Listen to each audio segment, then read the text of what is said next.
नवी मुंबईत वायू प्रदूषण रोखण्यासाठी कडक कारवाई करण्यात आली. मनपा आयुक्त कैलास शिंदे यांच्या पाहणीदरम्यान अनेक बांधकाम स्थळावर एसओपी उल्लंघन आढळले, ज्यामध्ये धूळ नियंत्रण, सुरक्षा साधने आणि आच्छादनाचे नियम पाळले गेले नव्हते. परिणामी 27 व 29 जानेवारी 2026 रोजी एकूण 7 बांधकाम स्थळे सील करण्यात आली होती. मनपा पुढील काळात अशा नियमभंगांच्या स्थळावर अधिक तीव्र कारवाई करत राहणार असल्याचे स्पष्ट केले.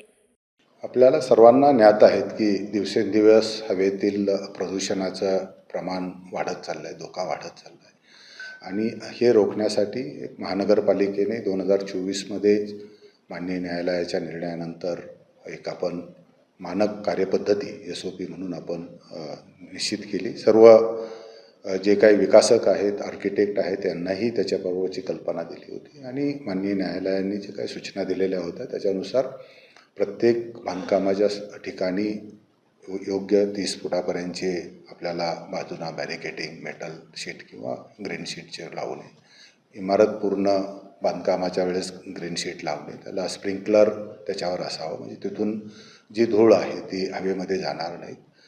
बांधकामाच्या साहित्य वाहतूक करणाऱ्या गाड्या पूर्ण झाकलेल्या असाव्यात. त्याच्याशिवाय बांधकामाची ज्यावेळेस बांधकाम साहित्य घेऊन येणारे जे काही मालवाहू ट्रक असतात ते मध्ये आल्यानंतर त्याचे टायरला धूळ जाते बाहेर, त्याच्यासाठी वॉशिंगची फॅसिलिटी तिथे असली पाहिजे. आणि त्याच्याबरोबर इथे होणारं प्रदूषणासाठी आपल्याला मॉनिटरिंग मेकॅनिझमसाठी म्हणजे display board, air quality monitoring system प्रत्येक ठिकाणी लावाव्यात. याचीसुद्धा आम्ही सर्व बांधकाम व्यावसायिकांना, विकासकांना कल्पना दिलेली आहे आणि त्याच्या पूर्णपणे अंमलबजावणी होते की नाही याची तपासणी केल्यानंतर ज्या ठिकाणी याची अंमलबजावणी होत नाही त्यांना पूर्ण अंमलबजावणी होईपर्यंत काम बंद करण्याच्या अशा 8-9 ठिकाणी सूचना दिलेल्या आहेत आणि त्यांची अंमलबजावणी झाल्यानंतर ते पुन्हा तिथे काम करायला परवानगी आपण देण्यात येत आहे. महानगरपालिका स्तरावर जे काही एअर क्वालिटी मॉनिटरिंग सिस्टीम आहे त्यालासुद्धा आपण सध्या प्रत्येक ठिकाणी लावून ते महानगरपालिका स्तरावर एका इंटिग्रेट प्लॅटफॉर्मवर, डॅशबोर्डवर आणण्याची प्रक्रियासुद्धा आम्ही सुरू केलेली आहे. मला खात्री आहे की याच्यामुळे आपल्याला जे बांधकामाच्या ठिकाणून होणारं हवेतलं धुळीचं प्रदूषण आहे ते रोखण्यामध्ये आपण त्याला आळा घालू शकतो. त्याच्याशिवाय आपण हॉटेल व्यावसायिक जे आहेत त्यांनासुद्धा आपण तंदूर, जे आपल्याला कोळशापासून चालणारे तंदूर बंद करावे अशा सूचनासुद्धा दिलेल्या आहेत. ज्या ठिकाणी आपण